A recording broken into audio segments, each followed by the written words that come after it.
Hey everyone, today I'll be listing out some of the most uncomfortable moments in K-pop that make me angry. I won't be discussing them all too much, just briefly explain why they are problematic. These are by all means not all of the upsetting things that have gone on in K-pop. So, if you enjoyed this and want a part 2, like this video and let me know if you want another part. Also, suggest some other upsetting moments that you would like me to include. I don't want this video to get any longer, so let's get into it.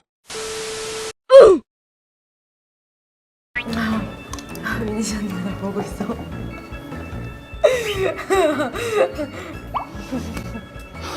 애들 숨 못 쉰다, 숨 못 쉬어. 오늘 하루 먹으면 어때?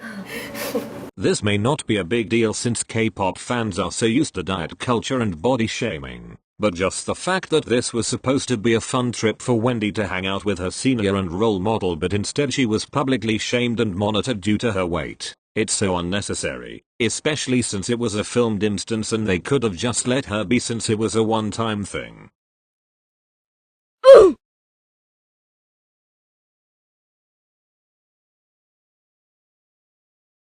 Visual rankings in general are a horrible concept in my opinion. Not only is it putting down certain members to bring up others, but also, it's always some 40-year-old, I make mugs for a living in Texas looking assholes who decide that it's appropriate to take young adults and decide their worth by ranking their looks. This clip of Girls' Generation is honestly even worse since they are openly shaming these young girls for their looks without makeup and ranking them by numbers. You can also see how Sunny and Sohan were embarrassed to be placed last in front of a laughing audience. That too in an industry that thrives on beauty. Makes me cringe every time. At least, the members played it off well. Now. 베트남 사람들의 입에도 잘 맞을까요? Một lần anh đến 2-3 lần nữa. Một tuần tôi đi ăn món Hàn Quốc một lần.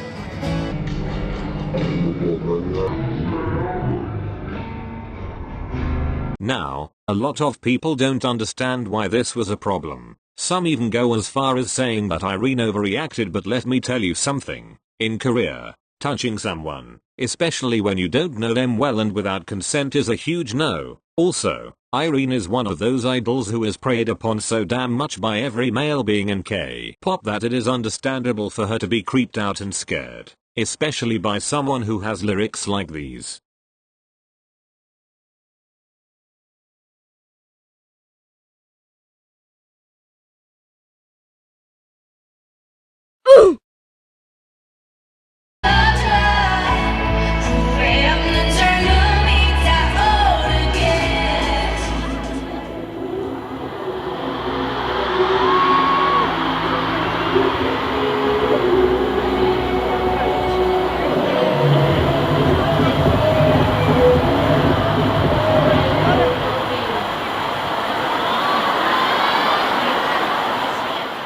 This one gets on my nerves every time. Apparently there was a scheduling issue, but still, Blackpink aren't a rookie group at this point. In fact, no group deserves to be stopped midway in front of fans and escorted backstage. That's so humiliating. They could have easily let them finish that 3-minute song and saved both Blackpink and their fans from so much disappointment. Yeah,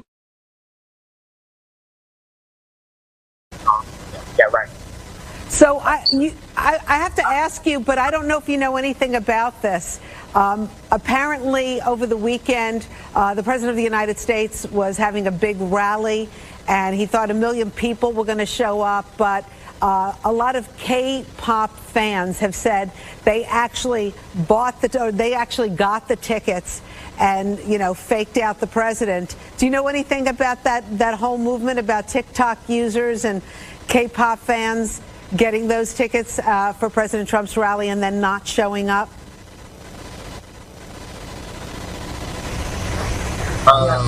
I don't even know if this is funny or just bizarre. I'm gonna go with, it's funny because it's bizarre. Who in their right mind thought that, we have Korean teenagers coming on our show today, you know what we should do? Ask them about the American politics. That speaks volumes on the country's politics. Just saying. 저 환불 받아갈 거예요. 제가 사기당한 거고요. 저희 엄마예요. I know SM denied this, but we all know it's a company run by snakes. This is a very obvious case of sexual harassment. This creep just took an upskirt photo of Winter. SM really thought they could post a half-assed explanation, and it would solve everything. As if we didn't catch the arsehole in 4K. Fire that man, and protect these young girls. You can clearly see him opening camera, walking closer to her, putting his hand down and then walking away. What the hell? This is probably the one that makes me the angriest. Everyone please keep spamming SM to take action against this and fire that creep. If this is what happens in front of a camera, imagine what goes on behind the scenes. Don't let SM walk away from this. It's good to see you, and you've changed now. I have to get you to introduce yourselves again, because you used to have different hair. So, Right. all right. So you learned English. Last time you were here, you were telling me you learned English by watching Friends. Of course. And then you came on the lot, and you surprised some fans when you went to the set, right? Yes. Was that fun? Like, it was a real set. Yeah. So I was like sitting on the couch and, Rachel. Yeah, Ross. Wow. So it was so fun. Yeah. Awesome. So want to say. I have never seen anyone bring this up, but the way Ellen got all of BTS to introduce themselves again because they quote, changed their hair. I wonder if she asks Nicki Minaj that, or One Direction or 5 Seconds of Summer. Nope, just the Asians. Okay. Like they were all sitting in the exact same places as last time, but Miss Racism just said no research, all clout. Another thing, they decided to scare BTS in the interview, which is fine, but they usually connect the costume of the person who scares to the guests. But tell me why. BTS was scared by a man dressed as a stereotypical white tween, as if that's BTS's entire demographic, just 12-year-old girls from Minnesota. Also the fact that BTS have so many things to offer, so many cherishing stories and anecdotes, but Ellen made a whole segment based on how one member learned English, like why was Friends involved? It's one TV show that Namjoon watched and has nothing to do with BTS as a group. That makes me so angry. Like, you could have done anything and you chose a small detail about one member and his ability to speak a language that you place on a pedestal. Bye grandma. I'm glad you're cancelled.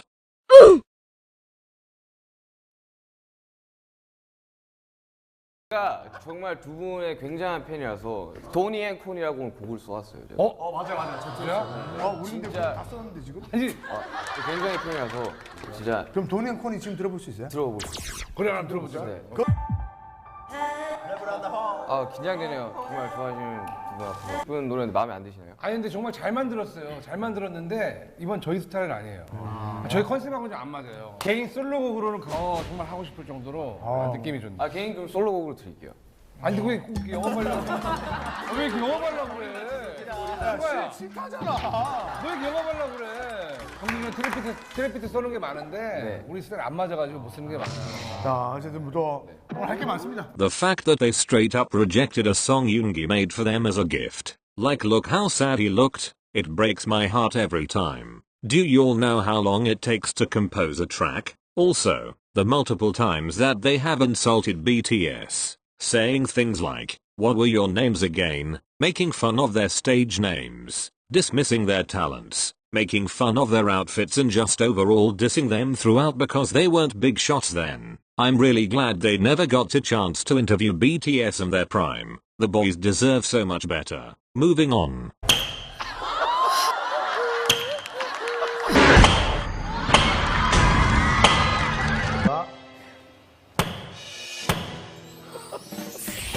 잠깐만.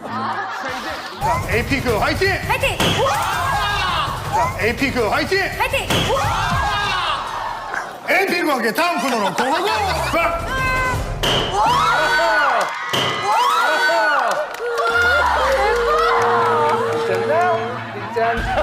I have always hated the hammer thing in Korean variety shows. Like, what's the point? But usually people just hit it lightly to make someone feel like a loser in a game. Donnie and Coney, however, use their gorilla grip strength and hit idols so hard. Like IU actually looked a bit confused and lost after they hit her. Jeonggaeun cried. This isn't funny. Who find this funny?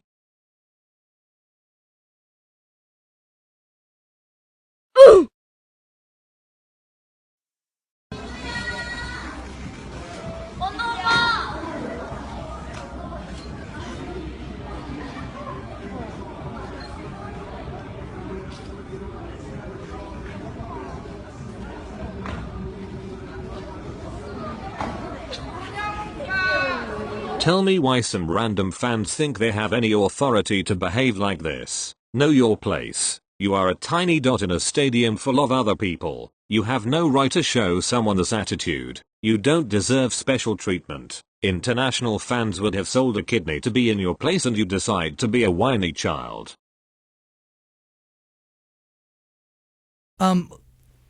When you're putting vocals on it, when you're rapping on these records, are you embodying somebody else's words? Are you adding your own words to it? What is the writing process like? We're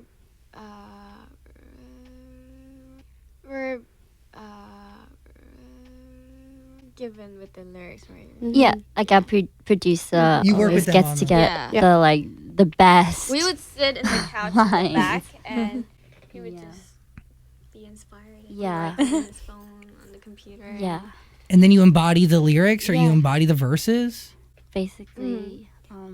I mean, I've seen them do it, and I think they change it in a way. Like sometimes, let's say there is a demo done, but they change it in like a totally different way. Like it's pretty cool to see. Yeah. This one makes me cringe no matter how many times I see it. I know Blackpink don't have much freedom in production and writing, and whether that's their company restricting them or maybe YG doesn't think their lyrics are that good, I don't know. It's up to you, I guess. At least, it's getting better, right? Also, not the interviewer's fault. The rest of the time, the interview was very fun to watch and the girls looked comfortable, but I actively shiver every time that awkward silence enters and then they say, "We sit at the back," and that awkward typing thing they do.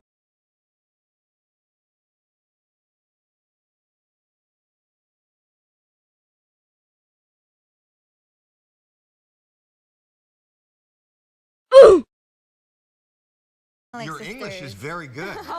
I was born in America. Your English is very good. By the way, your English is phenomenal. Here we go. New album is dropping at the end of the month. And The way this compliment is always so condescending. Like they really think, how could someone who's not pasty white speak English? Good job. You must have worked hard. Mark and Johnny blink in Canadian and American. Tiffany and Jessica are also exhausted in American. The girls' generation clips pisses me off even more because the way he repeated it slowly like he was talking to a bunch of moron kids. Like, listen Baldy, I'm sorry you haven't ever left that bubble of narcissism called America, but people in different countries know multiple languages, including English, and knowing or not knowing English doesn't make anyone more or less than another. 아니 근데 이거는 좀 미리 이런 얘기는 안 했잖아요. 화면 너무 많이 내시니까. 아니 근데 안 드시고요. 그래서 준비도 잘해가지고. 나란히 다시 야 정국아. 왜냐면 우리는 얘를 위해서 햄버거 사오느라고. 맞아. 그래서 늦은 건데. 햄버거 사오고 콜라랑 사이다 사이다 먹었을 거야. 이거 보시고 인정해 주셔야 돼요. 맞잖아요. 콜라랑 사이다 사오고 쓰다가 이거 때문에. 방송을 당신들이 생각을 한다면 전국이 저기도 앉혀놓고 당신들 세 명만 나오면 너를 위해서 저는 받지 않겠습니다. 그래. 오케이. 왜 안 받는 거지? 얘는 뭔가 있다 싶어. 햄버거 맛있어. 보기만 해도 돼. 야, 이거 봐봐. 베이컨 치즈. 얼티밋. 버거가 있단 말이야. 그치? 버거가 있단 말이야. 거짓말한 거 느낌이 딱 먹다 남긴 느낌인데. 아니, 새 거예요. 아, 진짜 새 거예요. 야, 잠깐 앉을까요? 너는 그래서 안 되는 거야. 자, 그래서 이 꽃길이 무슨 길이냐? 야, 미안해. 이 꽃길이 무슨 길이냐? 너 그 올드한 방송하고 그러면 안 돼. 우리가 가야 될 길이 플라워 스트리트다. 이렇게 맞죠? 야, 플라워. 플라워가 뭐냐? 꽃이다. 그래서 여러분들이 지금부터 정해주시는 그 팀장님이 꽃길의 팀장님이 돼서 두 사람을 선택하게 되는데. 야, 민수야, 너도 좀 옆에서 같이 도와봐. 예. 야, 이거 치워라. 아, 이거 뭐 이렇게. 자, 여기서 치워. 자, 이게 뭐냐? 그러면 안 돼. 우리가 야, 널 위해서, 니네 위해서 미안해서 햄버거까지 사왔는데. 진짜 근데 진심으로 너무한다. 안 먹을 거야? 아니, 이거 진짜 민석이 특히 널 위해서 왔어, 이거. 왜냐면 너 이 팬클럽의 어떤 규모나 이런 거 우리가 잘 몰라서 열심히 해가지고 널 위해서 소심이 이거 아니야. 없는 사람. 이게 어떻게 바뀌었지? 아니, 이리로 오셔야 이리로. 아니야. 정국이 결정은 안 된다. 아니야. 아니, 들리지 마. 정국이에 대해서 우리가 얘기 좀 해야 되고 하니까. An infamous clip for any armies. Just the most unnecessary and heartbreaking interaction. Keep in mind, Jungkook was and still is a huge introvert and quite shy around strangers. As you may have seen, he is usually quiet in interviews. Of course he is playful around the members, but he's very cautious and visibly anxious without them, especially in a public and televised setting. Like, imagine what he was going through during this show. His first TV show appearance with his Hyungs, and out of his comfort zone, he decides to treat people to good food. I mean, look how excited he was. And to be rejected, dismissed, and for his treat to be called leftovers. What the hell? They insulted him right in front of him and he could do nothing but smile and wave in front of the cameras. This is for sure one of the most uncomfortable and angering clip in K-pop. That's it for this video. I have so many other moments written down, but this video is already over 20 minutes. So, please let me know if this is something you enjoyed and would want a part 2 of. Also, please subscribe to my channel. I recently hit 5K and my subscribers have been growing like crazy. You all make my day, so please continue to motivate me. Thank you all so much. Take care. I will see you in my next video.